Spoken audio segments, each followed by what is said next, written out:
বলো প্রিয়া, তুমি আজ পার্কে কেন আমাকে ডেকেছো? আচ্ছা প্রিয়া, বলো তো, আমি যেটা শুনছি সেটা কি সত্যি ঠিক? তুমি সত্যি কি বিয়ে করেছো? বলো। হ্যাঁ রাজ, আমি বিয়ে করেছি। তাতে তোমার কি? তাতে আমার কি এসে যায়? তুমি বিয়ে করেছো, খুব ভালো করেছো। আমাকে পার্কে ডাকার তোমার কোনো দরকার ছিল না। হ্যাঁ, আমি বিয়ে করেছি। তোমার মতো একটা ভিখারি ছেলেকে বিয়ে করলে আমার জীবনটা পুরো শেষ হয়ে যাবে। জীবনটা পুরো শেষ হয়ে যাবে। প্রিয়া, এটা তোমার মনের কথা নয়, এটা জাস্ট তুমি মুখে বলছো। তুমি একদিন আমাকে খুব ভালোবেসেছিলে, কত স্বপ্ন দেখেছিলে, দুজনে একসঙ্গে থাকবো জীবনে মরণে। কিন্তু আজ কোথায় গেল তোর সেই স্বপ্নগুলো? I am proud. তুমি জানো রাজ, আমার স্বামী কী করে? আমার স্বামী বিদেশে চাকরি করে, মাসে 1,00,000 টাকা স্যালারি পায়।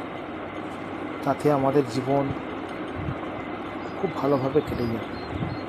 আর তোমার মতো একটা ভিখারি ছেলেকে যদি আমি বিয়ে করতাম, তাহলে আমার জীবনটা পুরো বরবাদ হয়ে যাবে। তুমি একটা চাষার ছেলে, নুন আনতে পান্তা ফুরো, তাই তোমাকে রিজেক্ট করে আমি একটা বড় লোকের ছেলেকে বিয়ে করেছি। আর I am proud Raj, I am proud. আচ্ছা প্রিয়া, বলো তো, আমরা গরিব বলে আমাদের এই ভালোবাসাগুলো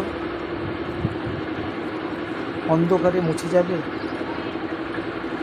বলো, আমরা গরিব বলে আমরা আমাদের ভালোবাসাকে বাস্তবে পরিণত করতে পারবো না?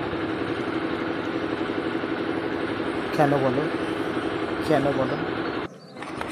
হ্যাঁ রাজ, তোমরা গরিব বলে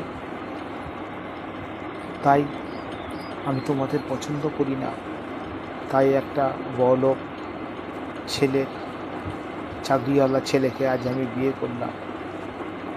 আমি গরিব ছেলেকে পছন্দ করি না।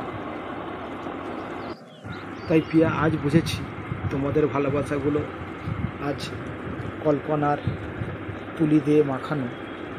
বাস্তবে ভালোবাসার কোনো সম্পর্ক নেই তোমাদের। আর যদি গরিব হয়, সেই ভালোবাসাকে তোমরা দুপায়ে মারিয়ে চলে যাও, যাতে করে তার জীবনে আর কোনোদিন ভালোবাসার গন্ধ না পায়, গন্ধ না পায়। ইয়া, তুমি ভালো থেকো, সুখে থেকো।